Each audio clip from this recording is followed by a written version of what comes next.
വലിയ കാട്. ആ കാടിന്റെ നടുവിലായി പകുതി തകർന്ന ഒരു കെട്ടിടം. ആ കെട്ടിടത്തിനുള്ളിൽ 4 പേരുടെ ചലനം മാത്രം പുറത്തുനിന്ന് നോക്കുന്നവർക്ക് കാണാൻ സാധിക്കും. ആ 4 പേർ ആരാണെന്ന് നോക്കുമ്പോഴാണ് ഈ കെട്ടിടവും അതുപോലെ തന്നെ ഈ കാടും സന്ദർശിക്കാനെത്തിയ വിനോദസഞ്ചാരികളാണ് എന്ന് പറയുമ്പോൾ കോളേജ് വിദ്യാർത്ഥികൾ. ഈ 4 പേരും രാത്രി കാലങ്ങളിൽ മാത്രം ഈ കെട്ടിടത്തെ ചുറ്റിക്കറങ്ങി നോക്കും. ആ കെട്ടിടത്തെ ചുറ്റിപ്പറ്റി നിരവധി അമാനുഷിക കഥകളുണ്ട്. ഈ അമാനുഷിക കഥകൾ സത്യമാണോ ഇല്ലയോ എന്നറിയുന്നതാണ് ഈ 4 പേരുടെയും പ്രധാന ലക്ഷ്യം. അതിനുവേണ്ടി അവർ നിരവധി ഉപകരണങ്ങൾ എത്തിച്ചു. ആ ഉപകരണങ്ങൾ വെച്ച് ഇവിടെ ആത്മാവുണ്ടോ അല്ലെങ്കിൽ പിശാചുണ്ടോ എന്ന് അവർ കണ്ടെത്തണം. ഇനി അഥവാ അവർ ആത്മാവുണ്ടെന്ന് കണ്ടെത്തിയാൽ ആ 4 പേർക്കും ആ കെട്ടിടത്തിൽ നിന്നും പുറത്തു വരാൻ പറ്റില്ല. കാരണം ആ കെട്ടിടവുമായി ബന്ധപ്പെട്ട് പുറത്തു വന്ന കഥകൾ അങ്ങനെയുള്ളതാണ്. ഈ സംഭവം നടക്കുന്നത് ചെന്നൈയിൽ വലിയ കാട്, തകർന്ന ബിൽഡിംഗ്, 4 പേർ എന്ന് പറയുമ്പോൾ അവർ എങ്ങനെ രക്ഷപ്പെട്ടു? അവർ പുറത്തു വന്നോ? അവരെ കണ്ടുപിടിച്ചോ? ചെന്നൈയിൽ എവിടെയാണ് ഈ സ്ഥലം സ്ഥിതി ചെയ്യുന്നത്? ഇങ്ങനെ പല ചോദ്യങ്ങൾ വരാം. ഇത് ചെന്നൈയിൽ മാത്രം ഒതുങ്ങുന്ന ഒരു സംഭവമല്ല. എല്ലായിടത്തും ഇങ്ങനെയുള്ള സംഭവങ്ങളുണ്ട്. ഒരു വലിയ കാട്, നടുവിലായി പകുതി തകർന്ന കെട്ടിടം, അവിടെ എന്തെങ്കിലും ശബ്ദം കേൾക്കുകയാണെങ്കിൽ ഇവിടെ പിശാചുണ്ടോ, പ്രേതമുണ്ടോ, എന്തെങ്കിലും ആത്മാവുണ്ടോ? ഇങ്ങനെയുള്ള പല സംശയങ്ങളും ഉടലെടുക്കും. അങ്ങനെ വരുന്ന സമയത്ത് ഇവിടെ ആത്മാവുണ്ടോ എന്ന് കണ്ടുപിടിക്കാൻ ഒരു ടൂൾ ഉപയോഗിക്കും. ആ ഒരു ടൂളിന്റെ പേരാണ് ഓജോ ബോർഡ്. ഈ ഓജോ ബോർഡിന്റെ പിന്നിലെ സത്യം എന്താണ്? ശരിക്കും പ്രേതത്തെ കണ്ടുപിടിക്കാൻ ഈ ഓജോ ബോർഡ് ഉപയോഗിക്കാൻ പറ്റുമോ? ഓജോ ബോർഡ്, ആ 4 പേർ, ഇതിന്റെ പിന്നിലെ സൈക്കോളജി എന്താണ്, അല്ലെങ്കിൽ ഇതിന്റെ പിന്നിൽ ഒളിഞ്ഞിരിക്കുന്ന അമാനുഷികത എന്താണ്? ഇതൊക്കെയാണ് ഈ വീഡിയോയിലൂടെ വളരെ വ്യക്തമായി നമ്മൾ അറിയാൻ പോകുന്നത്. വീഡിയോയിലേക്ക് പോകുന്നതിന് മുമ്പ് ഇതുവരെ ചാനൽ സബ്സ്ക്രൈബ് ചെയ്തില്ല എന്നുണ്ടെങ്കിൽ ചാനൽ ഒന്ന് സബ്സ്ക്രൈബ് ചെയ്യുക. വോയിസ് ഓഫ് വിക്കിയിലേക്ക് എല്ലാവർക്കും സ്വാഗതം. ആ 4 പേരിൽ ഒരാൾ മാത്രം ഓജോ ബോർഡുമായി ബന്ധപ്പെട്ട് പ്രാക്ടീസ് ലഭിച്ചയാളാണ്. രാത്രി കാലങ്ങളിൽ ഓജോ ബോർഡ് പുറത്തെടുക്കും. മെഴുകുതിരി കത്തിച്ചു വെച്ചു, ഗ്ലാസ് കമിഴ്ത്തി വെച്ചു, അതിനു മുകളിലായി ഒരു കോയിനും വെച്ചിട്ടുണ്ട്. എല്ലാവരുടെയും ഈ 4 പേരുടെയും ഫിംഗേഴ്സ് ആ കോയിനിൽ പിടിച്ചു. ഇപ്പോൾ ആത്മാവിനെ വിളിക്കുന്നു. ഓരോ രാജ്യത്തും ഓരോ നാട്ടിലും ഓരോ സ്ഥലത്തും ഈ ഓജോ ബോർഡിൽ സ്പിരിറ്റിനെ വിളിക്കുന്നത് വ്യത്യസ്തമായ രീതികളിലാണ്. പല മെത്തേഡ്സും പല രീതിയും പലരും ഉപയോഗിക്കും. ഇനി ആത്മാവിനെ വിളിച്ച ഉടൻ തന്നെ ആത്മാവ് വരുമോ എന്ന് ചോദിച്ചാൽ ഇല്ല. ആദ്യം മെഴുകുതിരിയിലെ നാളം ചെറുതായി ഒന്ന് അനങ്ങും. അതിനുശേഷം ഗ്ലാസ് മൂവ് ചെയ്യാൻ തുടങ്ങും. ഓരോ ലെറ്റേഴ്സിലൂടെയും ഓരോ നമ്പേഴ്സിലൂടെയും മൂവ് ചെയ്യും. ഇത് ഗ്ലാസ് മാത്രമാവണമെന്നില്ല. ഉപയോഗിക്കുന്ന ഏത് ഒബ്ജക്റ്റ് ആണോ ആ ഒബ്ജക്റ്റ് ആയിരിക്കും മൂവ് ചെയ്യുന്നത്. അങ്ങനെ yes or no questions, hello, welcome, good bye എന്നീ ബട്ടൺസ്, അതുപോലെ ആൽഫബറ്റ്സ്, അതുപോലെ നമ്പേഴ്സ്, ഇതെല്ലാം ഉൾപ്പെട്ട ഒരു ടോക്കിംഗ് ബോർഡ്. പല ചോദ്യങ്ങൾക്കുള്ള ഉത്തരവും അവിടെ നിന്നും ലഭിക്കും. പക്ഷേ ഈ ചോദ്യങ്ങളുടെ ഉത്തരം ശരിയാണോ എന്ന് ആർക്ക് പറയാൻ സാധിക്കും? ഒന്നുകിൽ ഓജോ ബോർഡ് മുന്നിൽ വെച്ച് നമ്മൾ ആരെയാണോ വിളിച്ചത്, ഏത് ആത്മാവിനെയാണോ വിളിച്ചത്, ആ ആത്മാവ് വന്ന് സത്യം പറയണം. അതുമല്ല എന്നുണ്ടെങ്കിൽ ഇതൊക്കെ സംഭവിച്ച കാര്യങ്ങളാണോ എന്ന് അന്വേഷിച്ചറിയണം. ഇപ്പോഴും ഓജോ ബോർഡിനെ കുറിച്ച് നിരവധി പേർ സംസാരിച്ചുകൊണ്ടാണ് ഇരിക്കുന്നത്. ചില സിനിമകളിലൊക്കെ ഓജോ ബോർഡ് വളരെ പ്രാധാന്യത്തോടെ കാണിച്ചിട്ടുമുണ്ട്. റീസെന്റായി മലയാളത്തിൽ റിലീസായ രോമാഞ്ചം എന്ന മൂവിയിലും ഈ ഓജോ ബോർഡിനെ നമുക്ക് കാണാൻ സാധിക്കും. അങ്ങനെയാണെങ്കിൽ ഈ ഓജോ ബോർഡിന്റെ ചരിത്രം എന്താണ്? ഓജോ ബോർഡിനെ കുറിച്ചുള്ള ബേസിക്കായ വിവരങ്ങൾ കണ്ടു, 4 പേർ വന്നതും കണ്ടു. ഇനി ഓജോ ബോർഡ് എവിടെ നിന്നുമാണ് ആരംഭിച്ചത് എന്നറിയണം. അങ്ങനെ എവിടെ നിന്നുമാണ് ആരംഭിച്ചത് എന്ന് അന്വേഷിച്ചു പോകുമ്പോൾ നമ്മൾ എത്തി നിൽക്കുന്നത് 1800 കാലഘട്ടത്തിലാണ്. ഈ ഒരു കാലഘട്ടത്തിൽ എവിടെ നോക്കിയാലും പ്രശ്നം. പ്രത്യേകിച്ച് അമേരിക്കയൊക്കെ എടുത്ത് നോക്കുകയാണെന്നുണ്ടെങ്കിൽ സിവിൽ പ്രോബ്ലംസ് ഉണ്ട്, അതുപോലെ ഇന്റേണൽ കോൺഫ്ലിക്ട്സ് ഉണ്ട്. യുദ്ധം അവിടെ എവിടെയായി നടന്നുകൊണ്ടിരിക്കുന്നു. 1850, 1860, 1870 കാലഘട്ടത്തിലൊക്കെ എവിടെ നോക്കിയാലും ശവകുടീരങ്ങളായിരുന്നു. ഇതിനെല്ലാം അപ്പുറം അവിടെയുള്ള ജനങ്ങൾ അസ്വസ്ഥരാണ്. എന്താണ് കാരണം? എന്റെ ഭർത്താവ് യുദ്ധത്തിന് പോയിരിക്കുന്നു, എന്റെ സഹോദരൻ യുദ്ധത്തിന് പോയിരിക്കുന്നു, എന്റെ സഹോദരിയെ തടങ്കലിലാക്കി, അല്ലെങ്കിൽ എന്റെ ഭാര്യയെ കാണാനില്ല 4 ദിവസമായിട്ട്, എന്റെ കുട്ടികൾ പലരുടെയും ശബ്ദം കേൾക്കുന്നതായി പറയുന്നു. ഇങ്ങനെയുള്ള പലതരത്തിലുള്ള ശബ്ദം അവിടെ നിന്നും ഉയർന്നു.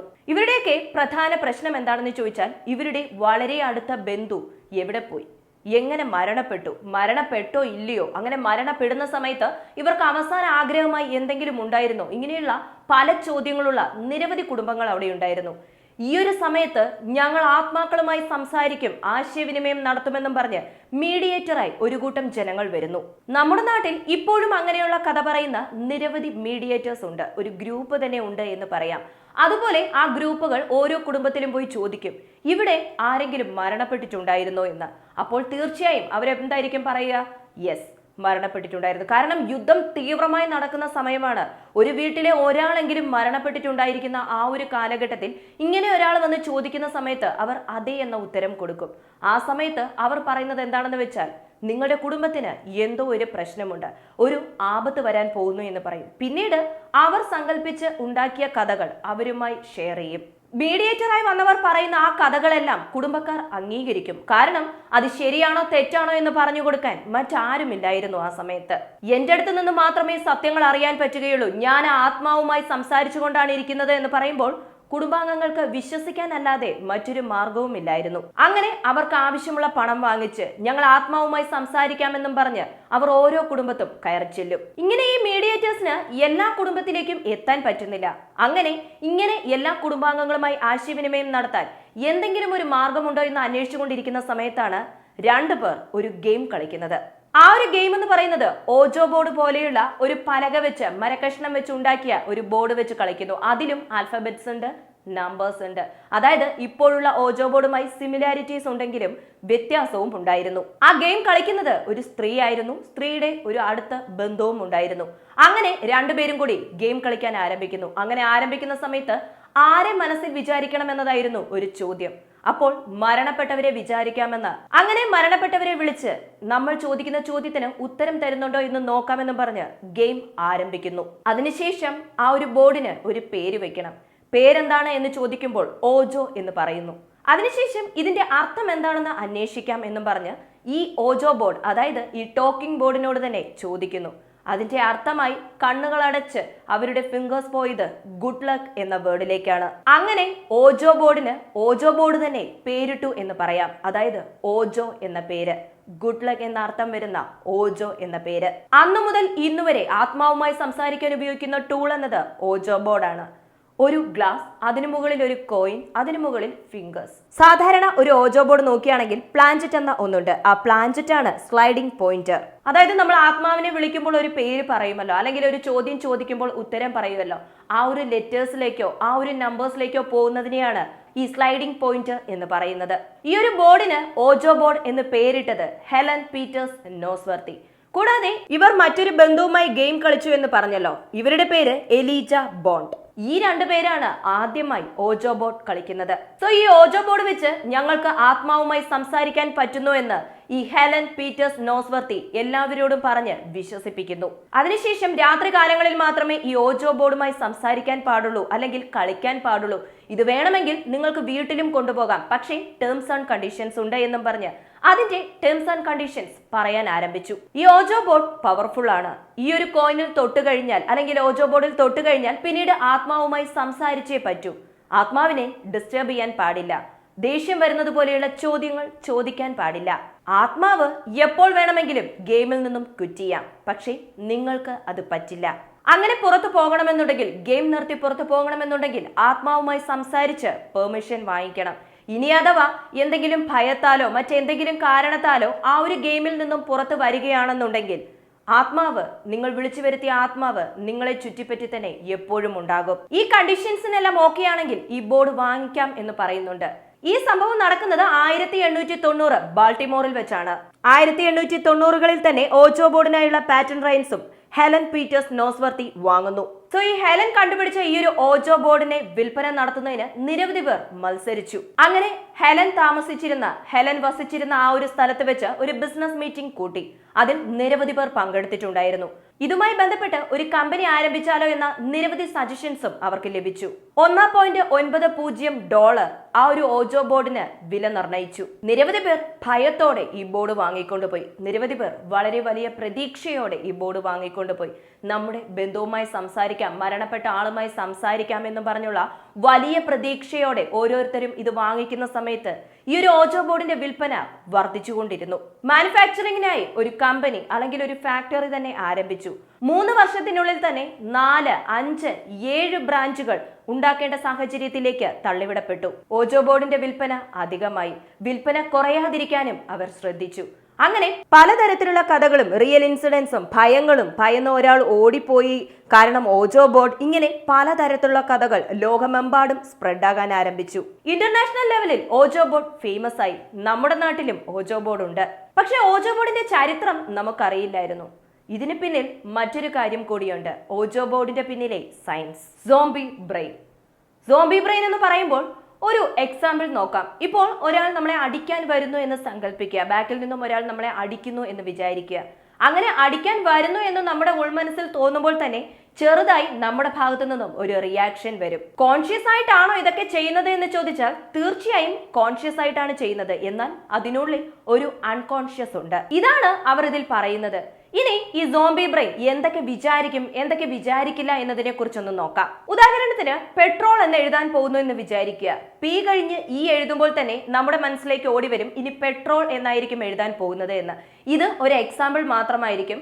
ഓരോരുത്തർക്കും ഓരോ രീതിയിലായിരിക്കും, ഓരോ വേർഡ് ആയിരിക്കും തോന്നുന്നത്. ആർക്ക് കൂടുതലായിട്ട് എന്താണോ സാമീപ്യം ഉണ്ടാവുക ആ ഒരു വാക്കുകളായിരിക്കും നമ്മുടെ മനസ്സിൽ തോന്നിക്കുന്നത്. ഇനി ഈ ഒരു സയൻസ് നേരെ ഓജോ ബോർഡിലേക്ക് ഒന്ന് കൊണ്ടുവന്ന് നോക്കൂ.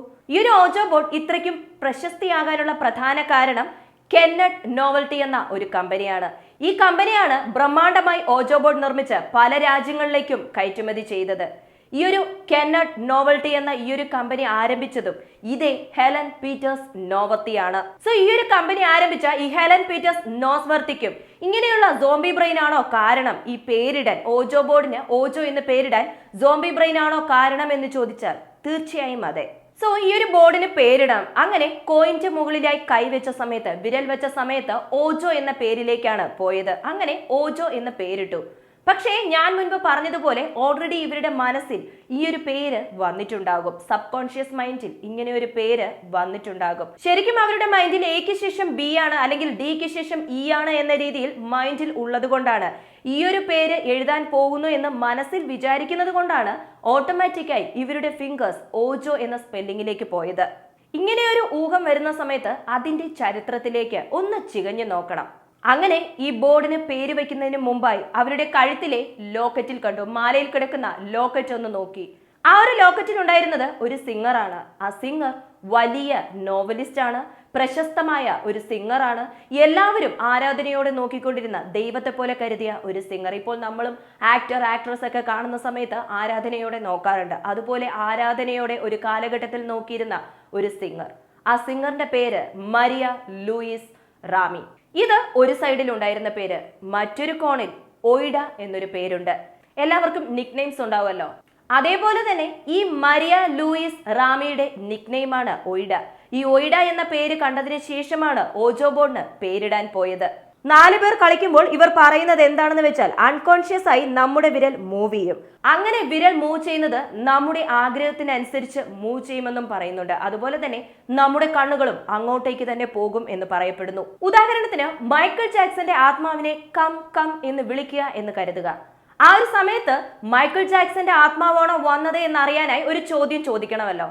മൈക്കിൾ ജാക്സൺ ഡാൻസർ ആണോ എന്ന് ചോദിക്കുന്നു. നമ്മുടെ സബ് കോൺഷ്യസ് മൈൻഡിൽ നമുക്ക് നല്ലതുപോലെ അറിയാം മൈക്കിൾ ജാക്സൺ ഡാൻസർ ആണ്. സോ നമ്മുടെ വിരലിനെ യെസ്സിലേക്ക് പോകാനായി ബ്രെയിൻ ഒരു ഓർഡർ കൊടുക്കും. നമ്മുടെ ശരീരം, നമ്മുടെ വിരൽ, നമ്മുടെ ബ്രെയിൻ, നമ്മുടെ മൈൻഡ് ഇതെല്ലാം കണക്റ്റഡ് ആണ്. സോ വിരൽ നേരെ യെസ്സിലേക്ക് പോകും. അങ്ങനെ വരുന്ന സമയത്ത് നമ്മൾ എന്തായിരിക്കും കരുതുന്നത്? മൈക്കിൾ ജാക്സന്റെ ആത്മാവ് വന്നു കഴിഞ്ഞു, ഇനി എങ്ങനെയാണ് മരണപ്പെട്ടത് എന്ന് ചോദിക്കുന്നു എന്ന് കരുതുക. ആ സമയത്തും പല കഥകളും മൈക്കിൾ ജാക്സൺ ഇന്ന രീതിയിലാണ് മരണപ്പെട്ടത് എന്ന പല കഥകളും നമ്മുടെ മൈൻഡിൽ രജിസ്റ്റർ ആയിട്ടുണ്ടാകും. അതിൽ ഏതാണോ ശരിയെന്ന് നമുക്ക് തോന്നുന്നത് അതിനനുസരിച്ച് നമ്മുടെ വിരലുകൾ ഈ ഓജോ ബോർഡിൽ നീങ്ങും. ഇനി അഥവാ നമ്മുടെ കുടുംബത്തിലെ ഒരാളാണ് മരണപ്പെട്ടത്, അയാളെയാണ് ആത്മാവായിട്ട് നമ്മൾ വിളിച്ചത് എന്ന് കരുതുക. അവരെങ്ങനെയാണ് മരണപ്പെട്ടത് എന്നത് നമുക്കറിയാമായിരിക്കും. പല കഥകളും കേട്ടിട്ടുണ്ടാകും. അതിലേതാണോ ശരി എന്നത് നമ്മുടെ സബ് കോൺഷ്യസ് മൈൻഡിൽ കറക്റ്റായി രജിസ്റ്റർ ആയിട്ടുണ്ടാകും. അപ്പൊ എങ്ങനെയാണ് മരണപ്പെട്ടത് എന്ന് ചോദിക്കുന്ന സമയത്ത് നമ്മുടെ വിരൽ ഓട്ടോമാറ്റിക് ആയിട്ട് അതിനനുസരിച്ചുള്ള റിസൾട്ട് ലഭിക്കും. അങ്ങനെ ഓജോ ബോർഡില് ആത്മാവ് വന്ന ഒരു ഫീല് നമുക്ക് ലഭിക്കും. ഇതാണ് ഓജോ ബോർഡിന് പിന്നിലെ സയൻസ്. സോ ഓജോ ബോർഡിന്റെ ഹിസ്റ്ററി, ഓജോ ബോർഡിന്റെ മിസ്റ്ററി, ഓജോ ബോർഡിന്റെ പിന്നിലെ സയൻസ് എന്ത്, ഇതെല്ലാം നമ്മൾ ഇവിടെ പൊളിച്ചടുക്കി കഴിഞ്ഞു. ഈ ഒരു വീഡിയോയെ കുറിച്ചുള്ള നിങ്ങളുടെ അഭിപ്രായം മറക്കാതെ കമന്റായി ചേർക്കുക. വീഡിയോ ഇഷ്ടമാവുകയാണെങ്കിൽ ലൈക്ക് ചെയ്യുക, ഷെയർ ചെയ്യുക, ചാനൽ ഒന്ന് സബ്സ്ക്രൈബ് ചെയ്ത് സപ്പോർട്ട് ചെയ്യുക. വീണ്ടും അടുത്ത വീഡിയോയിൽ കാണാം. നന്ദി, നമസ്കാരം.